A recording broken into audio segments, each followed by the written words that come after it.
Hi everyone, it's Jan from Jannplansthings and welcome to my Plan With Me video for this week.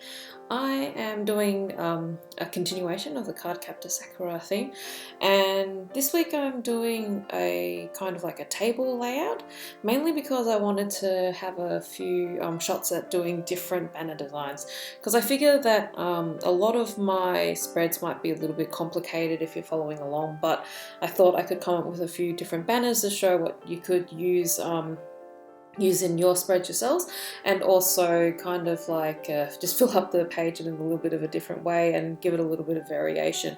So I am doing a Sakura artwork on the left hand side. This was hard this week.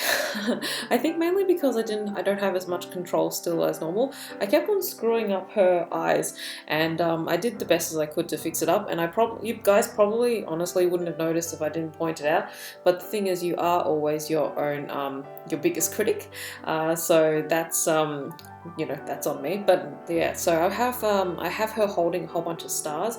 I've always found that drawing hands very difficult, so in an effort to minimize difficulty for myself, I have covered a lot of her hands with stars, which is also awesome for me because then I can use a lot of the gold paint and make the page super shiny. All the artwork that I'm doing this month is based on the art book that I have from Clamp, who are the artists for Cardcaptor Sakura. And because I'm not very good at drawing people, I'm trying to stay as close to the subject material as possible without much variation, and just a little bit of variation how I pose her and put the stars in and everything like that, mainly so that I can practice doing these spreads. So that's a thing. And the other thing is, for the first 2 weeks, I'm trying to keep everything quite pink themed and coloured, mainly because I've got this new cover that Choose2do sent me, and I'm really feeling the pink this month. So the idea for this month is this week is to have the 6 banners sitting over the top, and then the 6 banners will have just 6 different designs so that you guys can have a look. I've tried to draw as much inspiration as I could from the Cardcaptor subject material, so I've got a lot of things from the design of the cards that they have in the comics, as well as a couple of the objects, and then a little bit of variation with things like clouds and flowers, so that mainly because of the way the page is composed, how I use colours on that afterwards.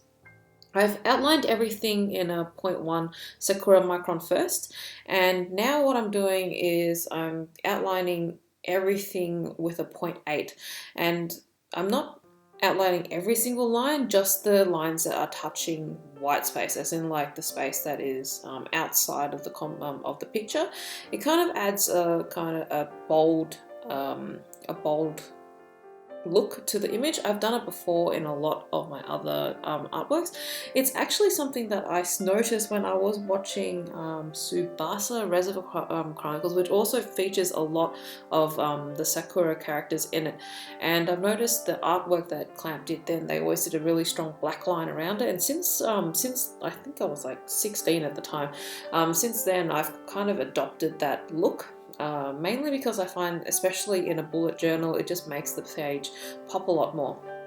Now, you would have noticed that when I had the palette that I had on my right hand side, it still had a few paints on it already, and that's actually from last week. So I tend to keep my palette, I just let it dry down, because a lot of watercolors, especially high quality watercolors, re-wet really well. The only thing I've noticed is that when I'm painting these things, I don't like my pinks to pull blue.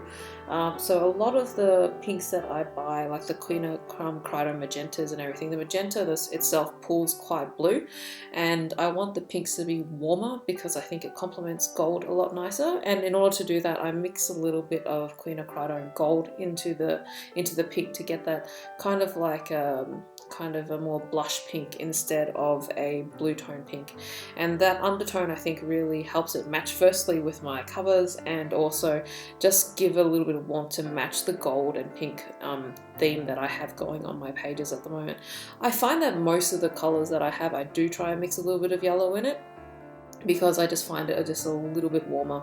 To get a pastel green. I've been mixing two like a bright blue, phthalo blue green shade, as well as a little bit of green as well, and like a sap green, and then I dilute it down until I get that pastel color. If you want to achieve a pastel color easier, you could mix in a white or a blue or green that actually has white in it already, and that already tints it a little bit pastel. The only thing is when you're painting with a pastelized paint that has white in it, it isn't quite transparent. It is a little bit opaque, so you just have to be aware of that when you're mixing the color. And I'm trying to keep the colors very simple, so I picked a image from the art book that had two very similar colors or complementary colors and not too much else, mainly because I'm finding that a lot of really beautiful anime art or manga art or that drawing style requires a lot of blending, and I think if you look at a lot of the art books, either digitally drawn or drawn with Copics or watercolor on watercolor paper, it is not as easy to blend on a surface like the LT. I think perhaps it might be easier to blend on the Archer and Olive, which I've done in the past, but because already I'm like determined to finish this LT this year, so that's why I'm painting in this one. But the thing is, it is very difficult to blend, so I have to try and do a little bit more cell shading, kind of like what you would see on a cartoon on TV, instead of what you would see as a replicator artwork in a art book, for example. I think I will try to do an image, if my hand allows it, on like a Copic or a watercolor paper, just to show you the difference, because the thing is, because the the pigment sits on top of the paper for the LT, you can't actually blend it as well unless your brush is very, very wet at the beginning. But if it's too wet, then the paper buckles, so you have to pick what you want. Sometimes, you know, you would be able to lay down colors and it will slowly give your skin like a beautiful blush or something like that, but because all the pigment's sitting on the surface due to the coating, which is fantastic by the way to stop it from bleeding, you do get a very hard edge around the stronger pigments very quickly, so you do have to edit the way you paint a little bit. So you would have noticed that when I was painting that cloud, I mixed a little bit of blue and I blended upwards, and I kind of just let it do that. It doesn't matter then when you're doing a cloud if the paint marbles a little bit, it just kind of adds to the overall style. But if you do it on skin, it doesn't look as nice. So because I rarely ever paint people, I didn't have to really come across that problem before, but it might be something that I just wanted to flag to you guys, that it is a little bit difficult, and I've gone around it just by simplifying the amount of shading that I would do. So it is very kind of cell shaded at the moment, with a lot less dark and light and more to do with color, which is okay. I think it matches this aesthetic a lot. But if you're struggling with it, don't worry, it is actually quite difficult when you're painting on paper like this. So you would have noticed with my 6 banners, I've tried to add a little bit of blue for the cloud, because I think it really helps tie the whole page in together, and of course where I can, just a little bit of gold as well.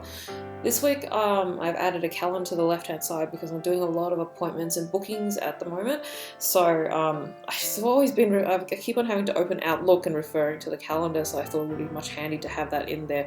Normally I don't have it, but this week is a little bit different, so I just want to make sure it's on hand all the time when I need it. And I kind of really like how these banners have turned out. I love the one with the little cloud wand. I think that would become my Friday. I just kind of love how it looks. I mean, it does poke into the one above it a little bit, but it's very cute, I think. So here's me trying to fix it again, the face, by adding a little bit more blush, but it's still not acting the way I would want it to act, and it's very different to painting directly onto watercolor paper. So it's just something to be aware of. I think if you had a non-coated paper, it would be a lot more forgiving, but then you also kind of have to be aware that it might just bleed through much faster. So, you know, you pick, you want the bleeding or the blending. It's hard to have it both ways, but you know, that's okay. You just you adjust it, and you have to adjust your technique to the medium that you're using.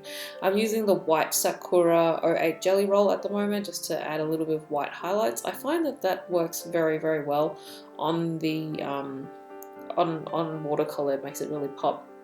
You would have noticed that I've got on my left hand side of the screen a little palette of metallics that's made by Connie from Peppercorn Arts, and I've raved about it last week and I'll say it again, it's probably the best gold that I've used. It re-wets so quickly and so easily compared to the Caliro paints, and it just goes on like molten metal. Like, it's so lovely and solid. I am absolutely loving this gold, and I think I'll probably have to buy a whole bunch of them just in case she ever stops making them. Just buy the gold pan over and over again. I'm definitely going to have to request a nice bright silver from her. I love it so much. Anyway, that's it for this week. I hope you found that handy, and I'm looking forward to chatting with you guys next time. Thanks, bye!